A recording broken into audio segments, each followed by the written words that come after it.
দর্শন করে ফেলেছি, এখন আমাকে মারলেও কিছু করার নাই। একজন দর্শক ঠিক এইভাবে মিডিয়ার সামনে কথাগুলো বলেছিলেন। আসলে ওই দর্শক খুব সাহস পেয়ে গেছে যে দর্শন করলে কোনো বিচার হয় না, হয়তো 2-4টা বাড়ি দিবে, 2-4টা থাবর সোয়ার দিবে, অথবা কিছুদিন জেল হবে, এই চিন্তা ভাবনা করে কিন্তু সে এই কথা বলেছে।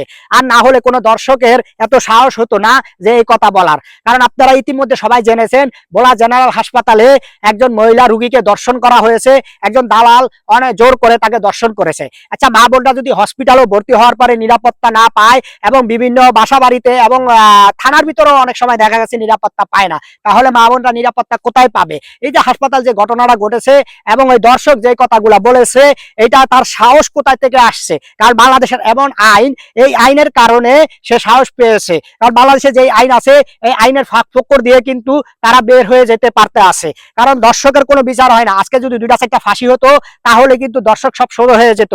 যাই হোক, সে যখন বলেছে আমাকে মেরে কোনো লাভ নাই, তাকে মারার কোনো প্রয়োজন নাই, তার যে দর্শনের যে মিশিংটা আছে এটাকে চিরতরে কেটে দেওয়া হোক এবং সেটার সাথে যে বিসি 2টা আছে এই বিসি 2টাকে ছেঁচে দেওয়া হোক, তাহলেই দর্শক সব ঠিক হয়ে যাবে। কারণ সব দর্শক যারা জানতে পারবে যে দর্শন করলেই কিন্তু মিশিং হারাতে হবে, দর্শন করার আর ক্ষমতা থাকবে না।